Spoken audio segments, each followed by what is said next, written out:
లేవియకాండము 19వ అధ్యాయము. నేను మీ దేవుడినైన యెహోవాను. మీరు దొంగిలింపకూడదు, బొంకకూడదు, ఒకనితో ఒకడు అబద్ధమాడకూడదు. నా నామమును బట్టి అబద్ధ ప్రమాణము చేయకూడదు. నీ దేవుని నామమును అపవిత్రపరచకూడదు. నేను యెహోవాను. నీ పొరుగువాని హింసించకూడదు, వాని దోచుకొనకూడదు. కూలివాని కూలి మరునాటి వరకు నీ యొద్ద ఉంచుకొనకూడదు. చెవిటివాని తిట్టకూడదు. గుడ్డివాని ఎదుట అడ్డము వేయకూడదు. నీ దేవునికి భయపడవలెను.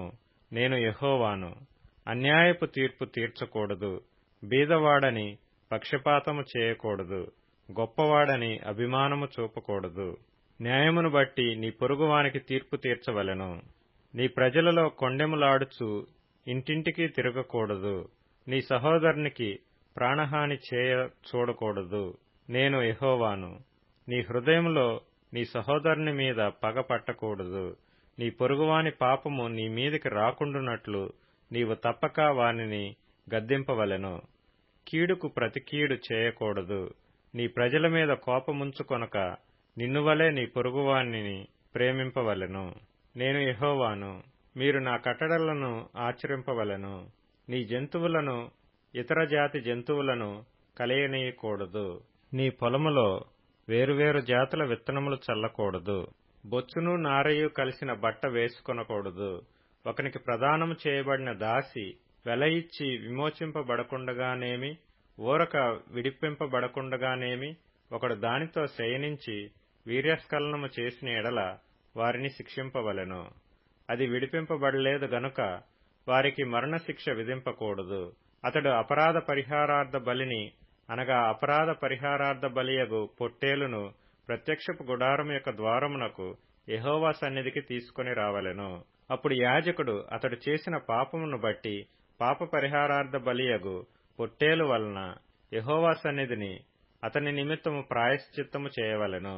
దీనివలన అతడు చేసిన పాపము విషయమై అతనికి క్షమాపణ కలుగును. మీరు ఆ దేశమునకు వచ్చి ఆహారమునకై నానా విధములైన చెట్లను నాటినప్పుడు వాటి పండ్లను అపవిత్రములుగా ఎంచవలెను. వాటి కాపు మీకు ఎక్కువగా ఉండునట్లు అవి 3 సంవత్సరముల వరకు మీకు అపవిత్రములుగా ఉండవలెను. వాటిని తినకూడదు. 4వ సంవత్సరమున వాటి ఫలములన్నీయు యెహోవాకు ప్రతిష్ఠితమైన స్తుతియాగ ద్రవ్యములగును. 5వ సంవత్సరమున వాటి ఫలములను తినవచ్చును. నేను మీ దేవుడినైన యెహోవాను. రక్తము కూడినదేదియూ తినకూడదు. శకునములు చూడకూడదు. మంత్రయోగములు చేయకూడదు. మీ నుదుటి వెంట్రుకలను గుండ్రముగా కత్తిరింపకూడదు. నీ గడ్డపు ప్రక్కలను గొరకకూడదు. చచ్చిన వారి కొరకు మీ దేహమును చీరుకొనకూడదు. పచ్చబొట్లు మీ దేహమునకు పొడుచుకొనకూడదు. నేను మీ దేవుడినైన యెహోవాను. మీ దేశము వ్యభిచరింపకయు దుష్కామ ప్రవర్తనతో నిండకయు ఉండునట్లు నీ కుమార్తె వ్యభిచారిణి ఎగుటకై ఆమెను వేశ్యగా చేయకూడదు. నేను నియమించిన విశ్రాంతి దినములను మీరు ఆచరింపవలెను. నా పరిశుద్ధ స్థలమును మన్నింపవలెను. నేను యెహోవాను. కర్ణపిశాచి గలవారి దగ్గరకు పోకూడదు. సోదెగాండ్రను వెదికి వారి వలన అపవిత్రత కలగజేసుకొనకూడదు. నేను మీ దేవుడినైన యెహోవాను. తల నెరసిన వాని ఎదుట లేచి ముసలివాని ముఖమును గనపరచి నీ దేవునికి భయపడవలెను. నేను యెహోవాను. మీ దేశమందు పరదేశి నీ మధ్య నివసించున్నప్పుడు వానిని బాధింపకూడదు. మీ మధ్య నివసించు పరదేశిని మీలో పుట్టిన వాని వలె ఎంచవలెను. నిన్ను వలె వానిని ప్రేమింపవలెను. ఐగుప్తు దేశములో మీరు పరదేశులై ఇంటిరి. నేను మీ దేవుడినైన యెహోవాను. తీర్పు తీర్చున్నప్పుడు కొలతలో గాని తూనికలో గాని పరిమాణములో గాని మీరు అన్యాయము చేయకూడదు. న్యాయమైన త్రాసులు, న్యాయమైన గుండ్లు, న్యాయమైన తూము, న్యాయమైన పడి మీకుండవలెను. నేను ఐగుప్తు దేశములో నుండి మిమ్మును రప్పించిన మీ దేవుడినైన యెహోవాను. కాగా మీరు నా కట్టడలన్నిటినీ నా విధులన్నిటినీ అనుసరించి నడుచుకొనవలెను. నేను యెహోవాను. లేవియకాండము 20వ అధ్యాయము. మరియు యెహోవా మోషేకు ఇలాగ సెలవిచ్చెను. నీవు ఇశ్రాయేలీలతో ఇట్లనుము. ఇశ్రాయేలీలలోనే గాని ఇశ్రాయేలు ప్రజలలో నివసించు పరదేశులలోనే గాని ఒకడు ఏమాత్రమును తన సంతానమును మొలెకుకు ఇచ్చిన ఎడల వానికి మరణశిక్ష విధింపవలెను. మీ దేశ ప్రజలు రాళ్లతో వాని కొట్టవలెను. ఆ మనుష్యుడు నా పరిశుద్ధ స్థలమును అపవిత్రపరచి నా పరిశుద్ధ నామమును అపవిత్రపరచుటకు తన సంతానమును మొలెకకు ఇచ్చెను గనుక నేను వానికి విరోధినై ప్రజలలో నుండి వాని కొట్టివేతును. మరియు ఆ మనుష్యుడు తన సంతానమును మొలెకకు ఇచ్చుచుండగా మీ దేశ ప్రజలు వాని చంపక చూచి చూడనట్లు తమ కన్నులు మూసుకొనిన ఎడల నేను వానికిని వాని కుటుంబమునకును విరోధినై వానిని మొలెకుతో వ్యభిచరించుటకు వాని తరిమి వ్యభిచారము చేయు వారినందరినీ ప్రజలలో నుండి కొట్టివేతును. మరియు కర్ణపిశాచి గలవారితోనూ సోదెగాండ్రతోనూ వ్యభిచరించుటకు వారి తట్టు తిరుగువాడెవడో నేను వానికి విరోధినై ప్రజలలో నుండి వాని కొట్టివేతును. కావున మిమ్మును మీరు పరిశుద్ధపరచుకొని పరిశుద్ధులై ఉండుడి. నేను మీ దేవుడినైన యెహోవాను. మీరు నా కట్టడలను ఆచరించి వాటిని అనుసరింపవలెను. నేను మిమ్మును పరిశుద్ధపరచు యెహోవాను. ఎవడు తన తండ్రినైనను తన తల్లినైనను దూషించునో వానికి మరణశిక్ష విధింపవలెను. వాడు తన తండ్రినో తల్లినో దూషించును గనుక తన శిక్షకు తానే కారకుడు. పరుని భార్యతో వ్యభిచరించిన వానికి అనగా తన పొరుగువాని భార్యతో వ్యభిచరించిన వానికిని ఆ వ్యభిచారిణికిని మరణశిక్ష విధింపవలెను. తన తండ్రి భార్యతో శయనించిన వాడు తన తండ్రి మానాచ్ఛాదనమును తీసెను. వారిద్దరికిని మరణశిక్ష విధింపవలెను. తమ శిక్షకు తామే కారకులు. ఒకడు తన కోడలితో శయనించిన ఎడల వారిద్దరికిని మరణశిక్ష విధింపవలెను. వారు వారి వరసలు తప్పిరి, వారి ప్రాణాపరాధము వారి మీద నుండును. ఒకడు స్త్రీతో శయనించినట్టు పురుషునితో శయనించిన ఎడల వారిద్దరూ హేయక్రియను చేసిరి గనుక వారికి మరణశిక్ష విధింపవలెను. తమ శిక్షకు తామే కారకులు. ఒకడు స్త్రీని ఆమె తల్లిని పెండ్లి చేసుకొనిన ఎడల అది దుష్కామ ప్రవర్తన. దుష్కామ ప్రవర్తన మీ మధ్య నుండకుండా వానిని వారిని అగ్నితో కాల్చవలెను. జంతుశయనము చేయువానికి మరణశిక్ష విధింపవలెను. ఆ జంతువును చంపవలెను. స్త్రీ తన్ను జంతువు పొందునట్లు దాని సమీపించిన ఎడల ఆ స్త్రీకిని ఆ జంతువునకును మరణమే విధి. ఆమెను దానిని చంపవలెను. తమ శిక్షకు తామే కారకులు. ఒకడు తన సహోదరిని అనగా తన తండ్రి కుమార్తెనే గాని తన తల్లి కుమార్తెనే గాని చేర్చుకొని ఆమె దిశములను వాడును వాని దిశములను ఆమెయు చూచిన ఎడల అది దురనురాగము. వారికిని తమ జనుల ఎదుట మరణశిక్ష విధింపవలెను. వాడు తన సహోదరిని మానాచ్ఛాదనమును తీసెను, తన దోషశిక్షను తాను భరించును. కడగానున్న స్త్రీతో శయనించి ఆమె మానాచ్ఛాదనమును తీసినవాడు ఆమె రక్తధారాచ్ఛాదనమును తీసెను, ఆమె తన రక్తధారాచ్ఛాదనమును తీసివేసెను. వారి ప్రజలలో నుండి వారిద్దరినీ కొట్టివేయవలెను. నీ తల్లి సహోదరి మానాచ్ఛాదనమునే గాని నీ తండ్రి సహోదరి మానాచ్ఛాదనమునే గాని తీయకూడదు. తీసినవాడు తన రక్త సంబంధి యొక్క మానాచ్ఛాదనమును తీసెను.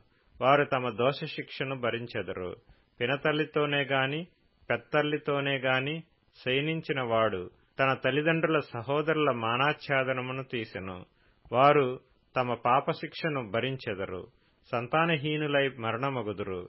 ఒకడు తన సహోదరుని భార్యను చేర్చుకొనిన ఎడల అది హేయము. వాడు తన సహోదరుని మానాచ్ఛాదనమును తీసెను. వారు సంతానహీనులై ఇందురు. కాబట్టి మీరు నివసించినట్లు నేను ఏ దేశమునకు మిమ్మును తీసుకొని పోవుచున్నానో ఆ దేశము మిమ్మును కక్కివేయకుండునట్లు మీరు నా కట్టడలన్నిటినీ నా విధులన్నిటినీ అనుసరించి నడుచుకొనవలెను. నేను మీ ఎదుట నుండి వెళ్లగొట్టుచున్న జనముల ఆచారములను బట్టి నడుచుకొనకూడదు. వారు అట్టి క్రియలను చేసిరి గనుక నేను వారి యందు అసహ్యపడితిని. నేను మీతో చెప్పిన మాట ఇదే, మీరు వారి భూమిని స్వాస్థ్యముగా పొందుదురు. అది అనగా పాలుతేనెలు ప్రవహించు ఆ దేశము మీకు స్వాస్థ్యముగా ఉండునట్లు దాని మీకిచ్చెదను. జనులలో నుండి మిమ్మును వేరుపరిచిన మీ దేవుడనైన యెహోవాను నేనే. కావున మీరు పవిత్ర జంతువులకును అపవిత్ర జంతువులకును పవిత్ర పక్షులకును అపవిత్ర పక్షులకును విభజన చేయవలెను. అపవిత్రమైనదని నేను మీకు వేరు చేసిన ఏ జంతువు వలననే గాని ఏ పక్షి వలననే గాని నేల మీద ప్రాకు దేని వలననే గాని మిమ్మును మీరు అపవిత్రపరచుకొనకూడదు.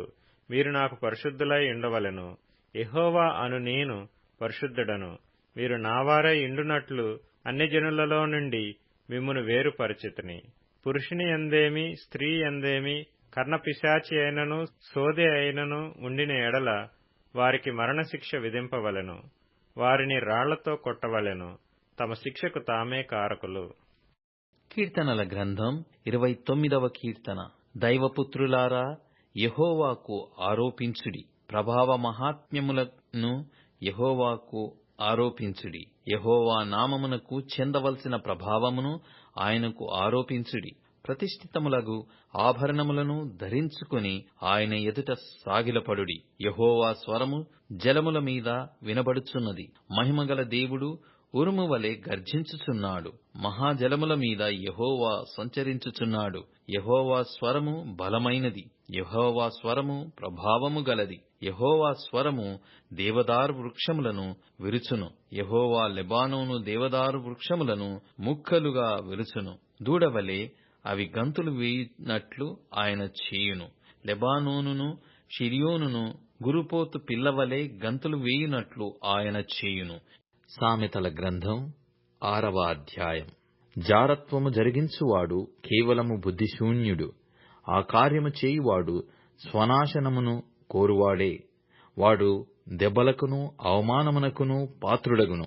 వానికి కలుగు అపకీర్తి ఎన్నటికిని తొలగిపోదు. మార్కు సువార్త 6వ అధ్యాయము. అయితే తగిన దినమొకటి వచ్చెను. ఎట్లనగా హేరోదు తన జనన దినోత్సవమందు తన ప్రధానులకును సహస్రాధిపతులకును గలిలయ దేశ ప్రముఖులకును విందు చేయించెను.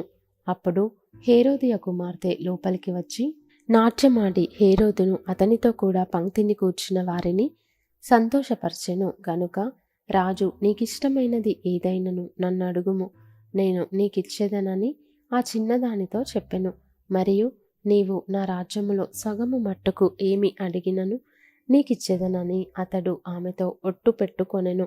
గనుక ఆమె వెళ్ళి నేనేమి అడిగేదనని తన తల్లిని అడుగగా ఆమె బాప్తిస్మమిచ్చి యోహాను తల అడుగుమనెను. వెంటనే ఆమె త్వరగా రాజునొద్దకు వచ్చి బాప్తిస్మమిచ్చు యోహాను తల పల్లెంలో పెట్టి ఇప్పుడే నాకిప్పింప కోరుచున్నానని చెప్పెను. రాజు బహుగా దుఃఖపడెను గాని తాను పెట్టుకొనిన ఒట్టు నిమిత్తమును తనతో కూర్చుండియున్న వారి నిమిత్తమును ఆమెకు ఇయ్యను అననొల్లకపోయెను. వెంటనే రాజు అతని తల తెమ్మని ఆజ్ఞాపించి ఒక బంట్రౌతును పంపెను. వాడు వెళ్ళి చెరసాలలో అతని తలగొట్టి పల్లెములో అతని తలపెట్టి తెచ్చి ఆ చిన్నదానికిచ్చెను. ఆ చిన్నది తన తల్లికిచ్చెను. యోహాను శిష్యులు ఈ సంగతి విని వచ్చి శవమును ఎత్తుకొని పోయి సమాధిలో ఉంచిరి. అంతటా అపోస్తలులు యేసునొద్దకు కూడి వచ్చి తాము చేసినవన్నీయు బోధించినవన్నీయు ఆయనకు తెలియజేసిరి. అప్పుడు ఆయన, మీరేకాంతముగా అరణ్య ప్రదేశమునకు వచ్చి కొంచెం సేపు అలసట తీర్చుకొనుడని చెప్పెను. ఏలయనగా అనేకులు వచ్చుచూ పోవుచు నుండినందున భోజనము చేయుటకైనను వారికి అవకాశము లేకపోయెను.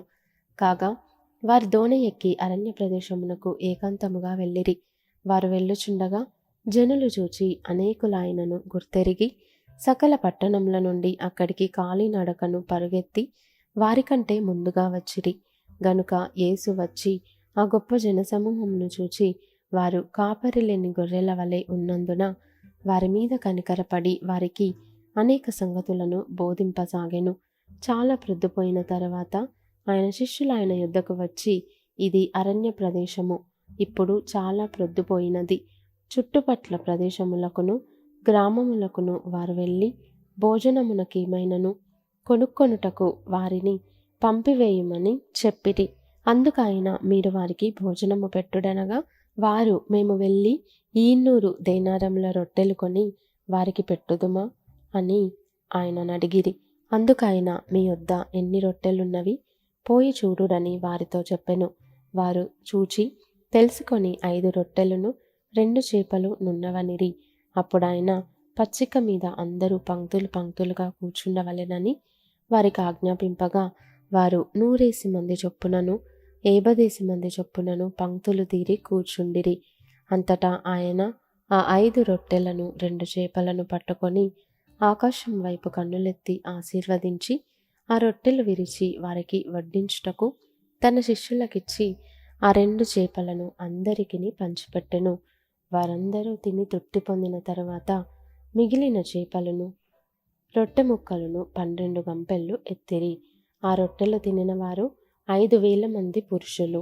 ఆయన జనసమూహమును పంపివేయినంతలో దోణి ఎక్కి అద్దరినున్న బేత్సయిదాకు ముందుగా వెళ్ళుడని ఆయన తన శిష్యులను వెంటనే బలవంతము చేసెను. ఆయన వారిని వీడుకొలిపి ప్రార్థన చేయుటకు కొండకు వెళ్ళెను.